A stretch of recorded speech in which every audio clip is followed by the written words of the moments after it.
episodes of horror with Donna and Eric. I'm Donna. And I'm Eric. And once again, our Texas AuthorCon author interviews, we have with us Bobbie Murphy and Kristen Vincent. Welcome to the show. Thank you. Now, Thanks for will you jumping two, on. will you two be sharing a table at Texas Yes. AuthorCon? Okay, I thought Yeah, that's so. awesome. That is That's cool. great. So you guys know Yeah, each all other. support. Yeah. Yeah, for sure. All right. So we'll start off with our first icebreaker question. Kristen, Jason, Michael, or Freddy? Who's your favorite?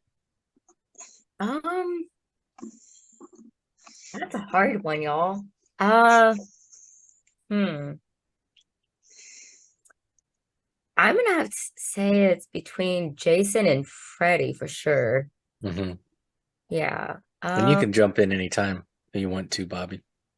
I'm all about Michael Myers. There we go. Okay, cool. Now we have a fight. Let's go. No, we haven't had too I'm many gonna Michael say Myers. Freddy. Freddy? Freddy? Yeah. Okay, Yeah. cool. He's very popular. He gets to the vote most of the time. So Yeah.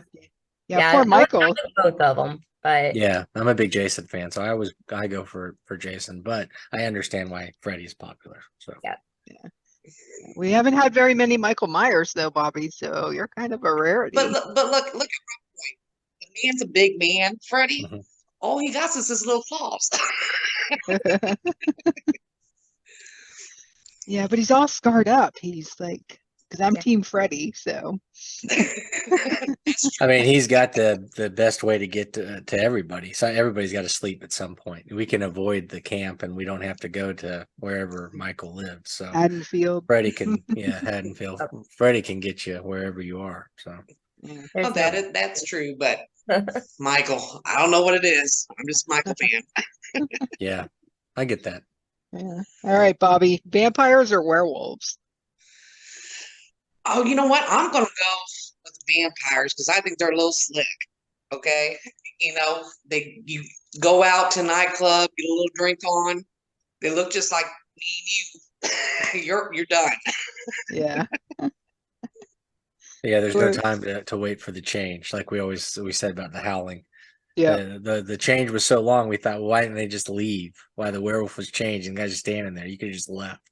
Right, Before you're right. attacked. The vampire will get you right away. I get that. Yeah.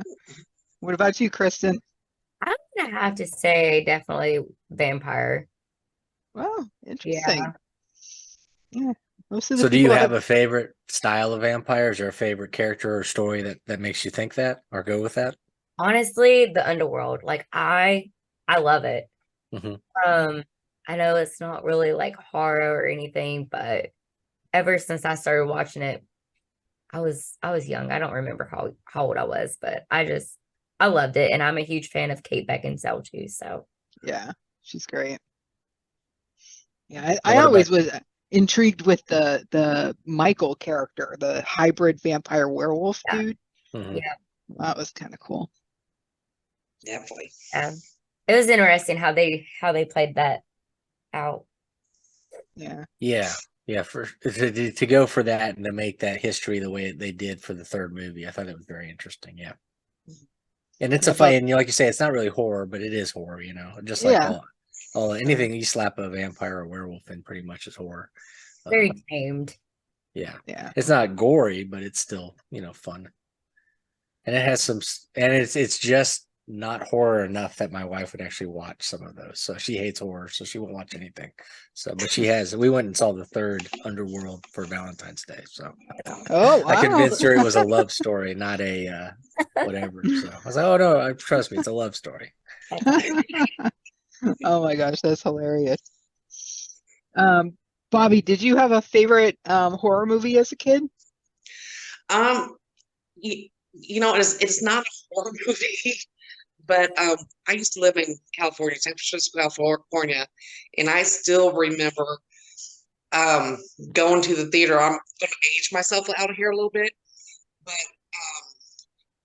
we used to swim in the ocean all the time. That was our thing, and I lived grew up in the area of California when the movie Jaws came out. So imagine being a kid, because back when your mom always say, "Don't go past this point."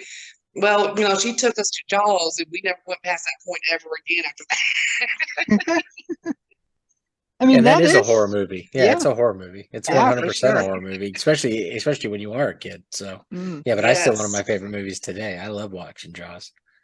yeah. How about you, Kristen? So growing up, I was actually never really allowed to watch stuff like that. So I would sneak behind my mom's back.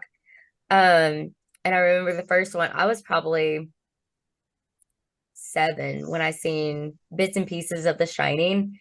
Um, but I guess as a teenager, I think my favorite one was The Exorcist. Mm. Um, and now I won't watch it. Like it freaks me out. The whole bending and yeah, I don't know. Yeah, it holds up. The movie does. I think that's what we decided, isn't that right, Oh Donna? yeah, Yeah, yeah, because we did definitely a we holds did up. a 2 episodes where we watched and read The Exorcist. We had a little trouble with the book, but we enjoyed the movie, I thought. Okay. I So, haven't but read I want to read the book.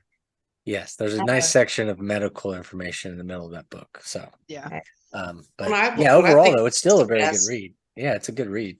Yeah. yeah. Legion What was I one of think my makes the best horror movie or anything is when there could actually be a potential of truth. Yeah. It's just like the Freddy and stuff.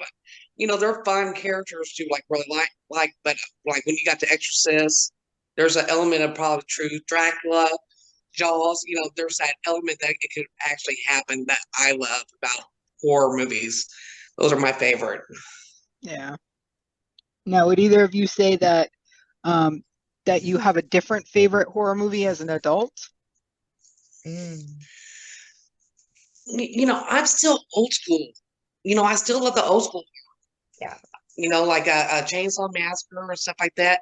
I think some of this, maybe it's just because I'm old, I don't know, but some of the new stuff is just too cheesy for me.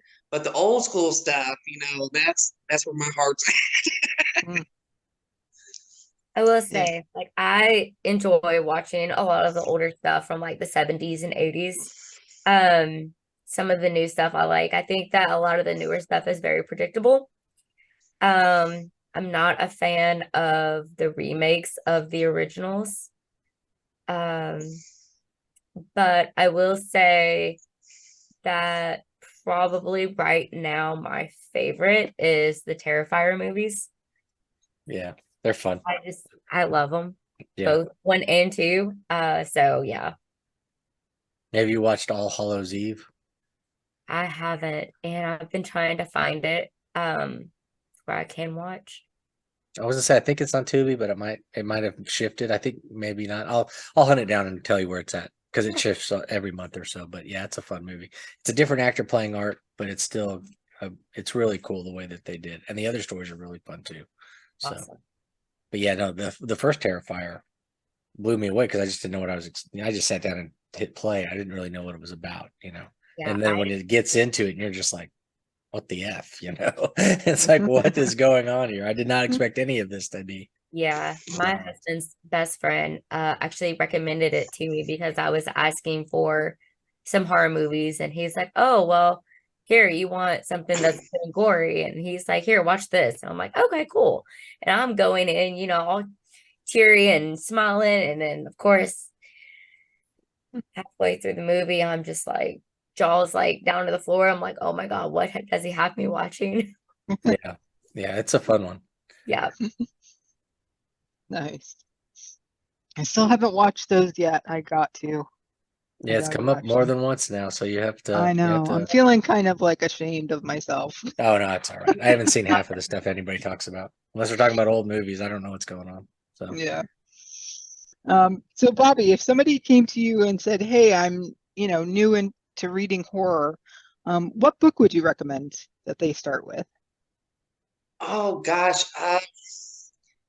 Well, at first I think I would question them a little bit, to see because I had a couple this actually come up, and I think I ended up recommending one of Stephen King's books, and they came back to me like, "How dare you recommend something like that was just too much." So I would honestly question them on how far are they really into it? But guys, I would always still go with the classics, but I'm telling you what, some of these indie authors, they're hitting it out of the park. I think they're not getting enough recognition. Chase Will, it's not really horror. What kind of borders? I'm trying to think of some other ones off the top of my head, but I've read quite a bit of some indie authors, and I'm like, why ain't we talking about these books more? Mhm. Yeah. Yeah, I recommend indie authors as much as possible. Mhm. Absolutely. Not even to just first time, people who want to get into horror, but anytime somebody's recommending wanting a book, unless they specifically say, tell me a good Stephen King book or tell me a good Dean Koontz book, then I'm like listing, indie authors. Yeah, well, that's the mainstream horror that's coming out nowadays. Except for your old school writers like Stephen King stuff. They just seem to kind of like float the same line. But like I say, these indie authors, man, it, I'm blown away by a lot of them. Yeah, well, so we don't Impressed have to because they worry give you about. something fresh and new, and Yeah, that's the best thing about being indie is you don't have to listen to what the publishers tell you to write. So right, do whatever you want. Now, exactly. Stephen King can do whatever he wants too. He doesn't have everybody telling him what to do, but he had to fight hard to get to that point. So, but yeah, a lot of people that try to go the traditional route discover that everything that they want to do, they can't do because it's just not going to sell in the numbers that they want it to sell in. So, Right. Yeah, it's funny you say that because I read a short story by Dicey Grenor, who will also be there at Texas AuthorCon. It was called The Soul Painter, and the main female character was an author. And she kind of like the whole thing was she sold her soul to publish her books. She's like, I really don't like writing these things, but I do it because that's what the publisher wants, and that's so you're right. And it's not only it's reflected in fiction as well because this character, I'm like, that's exactly right. Like she's got this publisher and she had to use this like tagline every time she did a signing. She had to say this certain tagline that she absolutely hated, but that's what her publisher told her. And so that's what she did so she could sell the books. If she was an independent author, she wouldn't have had to do that. Yeah, yeah. Well, that's what I'm saying. It's you can almost predict these mainstream authors' work to a T. But you got the child out there by Angel and her little book series. It's like it's so fresh and new, and you know it's giving you something different, not cookie mm, cutter. Yeah. And it crosses over not only into horror but all genres. I'm I was never I kind of always stuck to what I grew up reading, like Little House on the Prairie and stuff like that. And then once I start to really get into writing again, I was studying to figure out my outline, and stuff from these other books. In the mainstream, you just can't learn nothing. It's just the indie author community. Period, hands down, flat. The most supportive group of people I ever came across. I mean, it's just a beautiful community. And what about you, Kristen? What would you recommend? I think again, I have to agree with Bobbie, really questioning them about what they're willing and not willing to read. I mean, I would definitely recommend anything from Justin Boot to Megan Stockton to Kelvin to Jay Bauer. I mean, I have a ton of books. I'm Yeah. still working my way through. But I mean, yeah, I think that a lot of it just has to do with what the reader is willing and not willing to read. Because I've definitely have read some books that have pushed my boundaries some and surprised me. But yeah, definitely Justin Boot and Angel too. I mean, her work is amazing. And I've got Kevin. up here that I need to read. Well, But then let's switch it to a different idea. What's maybe your favorite horror novel? What's the thing that got you interested in writing it? Writing it. Or just interested in the genre itself. Everybody's got that one book you read when you were like, "Oh my goodness, this is an amazing horror novel that took me wherever I'm taking it's gonna go." So I've always been into horror ever since I was little. Crime type stuff. I've been intrigued with it. I took 2 years of criminal justice in high school, and it's always been there. Helter Skelter was what really prompted me into really getting more involved in horror. I mean, that's just as real as you could possibly get. Mhm. And I'm a huge Stephen King fan, so love his work and have continued to collect and read and just keep moving forward, testing my boundaries and stuff. And of course, I've met hundreds of incredible indie authors as well. And so, always looking for the next big thing The that will. next favorite author, the next favorite book. Yeah. Yeah. Yeah. How about you, Bobbie? Do you have a favorite horror novel? Sissy by Kevin. I can't think of Kevin's last name. It's Allison. Sissy. Yeah, Allison. Kelvin Allison. Yeah. Yes, there you go. Thank you. I was drawing Same that good guy. blank there. Yeah. He is something special. He really Mhm. is. The way he lays out his footwork and all that good stuff. But yeah, he's fantastic. Yeah, he's a good guy. He's Yeah, very he- genuine. Hmm. I asked him if he would adopt me because he takes his family is always going on these fun little trips. I'm like, I do chores. Will you adopt me? I'm sure he would. I just want to hang out with him for a couple hours. The way his posts are, he has to be a blast 24/7. Yeah. Yeah, for sure. So, Kristen, for people who may not know your works, tell us a little bit about the genre you write in. Yeah, so I write poetry. I've been writing since I was 12 years old. And it started out more as an outlet. Well, it is still an outlet for me to help with depression and just everyday life, really. And I, of course, recently published my personal stuff. And so, yeah, I mean, my stuff is just really based on everything that I've gone through, everything that I have seen or I've witnessed, that I feel. I contributed to an anthology it's called Screaming for Peace. And that book is all proceeds are going towards people in Ukraine, but my piece, instead of doing a short story, it was a poem. And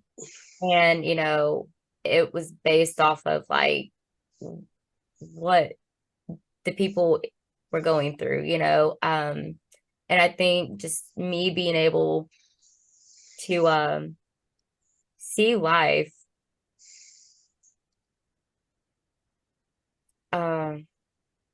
through the way that I see it.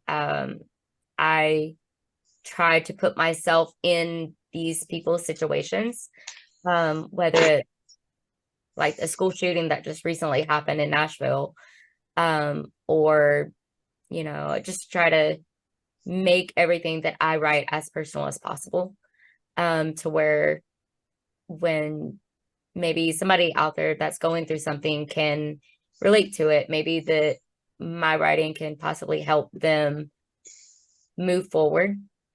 And I think that's really a lot about really with my writing. That's my goal. It's just being able to help people move forward. And, maybe reading my poetry and being able to connect through words that they can maybe find a crutch. Great. Now, do you ever think you'll branch out and do like a novella or a novel, or do you think you're mainly going to stick with poetry for So now? I have been working on a short story. It has the potential of being a novel.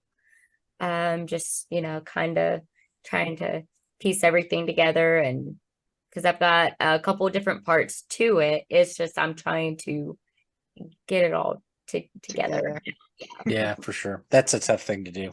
So just to lay it out and get it going, and then seeing how much you want to go with it. So Absolutely. So, Bobbie, tell us about what genre you write in. Mine's more along the lines of I would say probably coming of age with the hint of thriller there. Um, my book, the Bonnie series, is a lot of it's based on my own personal childhood of growing up. Um, so like I grew up in the '80s. So in San Francisco, California, we lived in the drug world. Um, so it's based off a lot of that experience and a lot of stuff that happens behind closed doors. But when you see this family, they look picture perfect. So I my hopes is eventually break down those walls of because I don't know about anybody else, but where I came from, if something happened in your home, you didn't speak about it outside the home. It stayed in it's secret. Nobody else knew about it.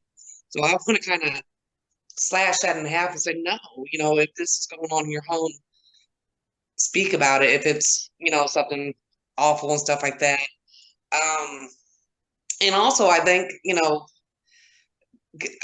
a lot of people don't know about me, but I'm like this humongous bag of learning disabilities. I mean, I got everything that could the good Lord could stick to me, he stuck to me. So I was always told all my life, because I wanted to be a writer ever since I could remember. And they were like, you're not good enough, you're not smart enough, it's not going to happen, be realistic, you're going to work in fast food the rest of your life. So I started to break those barriers. At first I started working in hospitals and moved up to the CNA and stuff. And my neighbors were like, because I would still write these short stories, and they're like, you need to write, girl, write. So, I mean, I got a lot of obstacles that I go through on my own personal journey of writing, because I do sometimes get excited and write my letters backwards, or, something silly like that. But I think everybody needs to know, if you got a goal, go for it. The only person that's going to stop you is you. Yep, exactly. That's great. Now, when you guys write, neither one of you can answer first, doesn't matter. Do you have music playing, or do you have silence? In my house, my husband is a jack of all trades, and we just bought a house that's being remodeling. So I'm so used to kids screaming, songs running, everything. So it really don't bother me. I don't really know what's ever in the background. I just let it go. that's a good thing to have, though, because a lot of people get thrown off if there's any noise, so then they can't write. And so the fact that you can just do it, then that's a good thing. Channel that chaos, right? Yep. Oh yes, absolutely. More noise, the better, I think. Yeah, and I mean, it's really the same for me. I mean, I've got 6 animals, 2 kids. So typically the dogs are always barking something. I normally always have the TV going, and I write. I can sit down and write and just come up with like 10 pieces for whatever within minutes. And it's just I was just saying, do you think bonkers. that's easier for you to do because it's such a personal thing? I know poetry writing is very personal.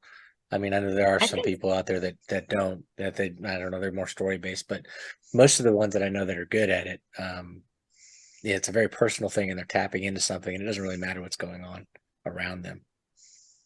Yeah, I think so. But also, I mean, just in general, because I do write some stuff. I mean, I wrote something the other day and I shared it with a friend of mine, Jack, and um it wasn't even related to me or anything in general. Mm. So it just kind of, I started out with a couple lines and just kind of within a couple seconds it was done. It's just more of like getting into a train of thought with those few words, few sentences. So Is I that how think you normally do it? Do you have like a theme first, or do you like have a sentence, an ending, a beginning, and then you just go from there, or is it something else? it's normally all over the place. I'm not gonna lie. I don't really like I had come up with this crazy saying and I was like, you know what, I really like that. And so I did work one poem around that, but a lot of times it's really just I'll start writing and just kind of go with the flow. And if it doesn't work, I switch it up. I'll save that document and rewrite it somewhere else and just change it up. But really, I mean, I just sit down and I just start typing and it just what comes out comes out. And I hope for the best. Yeah, I think a lot of times that's what I'm doing too. So Yeah. Yeah. yeah, so hope this works. Yeah. Yes. Bobbie, do you do outlining or are you, what is it called? A pantser? Are you a pantster or a plotter? I'm what I call a habitual texter. I got my cousin Hannah, Kristen, and one a lady that I call my mama. And I will just be sitting there and I'm thinking, about something. And I'll start typing out almost like a couple of paragraphs. I'm like, okay, this needs to go in the book. Save Yeah, that's the best way to do how it. Get it in they love somebody with me else's half the hands. time. Yeah. Yeah, I do that to my wife all the time. Just send weird lines and ideas and names and stuff. So that's all our texts are. It's never anything about life or anything. It's just my nonsense constantly. I should start doing that to my husband. Yeah, it's really weird because you look at it because I'm writing a lot of horror and stuff, and I'll have like this terrible line of how to kill somebody, and that's what she gets, and she's like, okay, and she'll talk to me later when she's off work or whatever. So just want to make sure this isn't something like I need to be worried about. This is something about this other, So That is all. keep her on her toes. Yeah, that's funny. So you want to tell us, go ahead, Bobbie, and plug your newest book. And if you have any projects in the works that you want to tell us about, Yeah, you can do my that. latest, my semi-latest, my son actually took a couple of cues and he actually wrote a couple of little kid books. He's 13 now. He's a man. My individual work as part of the Bonnie series as Volume 2. And it's just following Bonnie on this journey of trying to navigate her life of, drugs, abusive, physical, mentally abusive relationship stuff. And I'm actually currently working on book 3 because I'm telling you when I wrote the book 1 and book 2 of the Bonnie series, book 2 put a whooping on me. I had to take a break from everything. I think some books just do that to you, especially something like what I'm writing. You're ripping open stuff that's hard to deal with sometimes, and it does. It's kind of like why am I doing that? Why am I putting myself back through all that? But it's actually in a sense really healing too, especially when people come out of the woodwork and I got I got an email yesterday from some guy in Alabama, and he's like, oh my God, he's our lives could be identical, mine and Bonnie's. And he's like, you just don't know how much it helped. So at the end of the day, it's all worth it if it's, helping somebody overcome some obstacles in their lives. Yeah, that's great. And I mean, if you're putting your truth into it, if you're tapping into that area that especially if you don't want to be there, it'll come out in the book, and then people will connect with that. So that's an awesome thing. Kristen, how about you?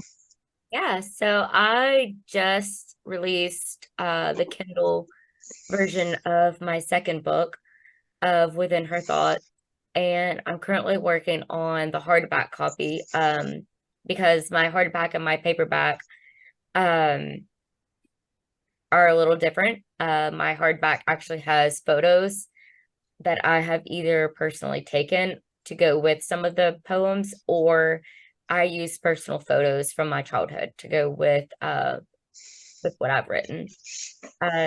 So I'm currently working on the photos for book 2, and my paperback release will be on May 20th for book 2 of Within Her Thoughts, and I'm also working on book 3 right now. Oh, that's great. I was just saying, I know I saw the ad or not the ad, but you were talking about putting out book 2, and it looks really cool. So Nice. All right. So besides going to Texas AuthorCon, Kristen, where can people find your works?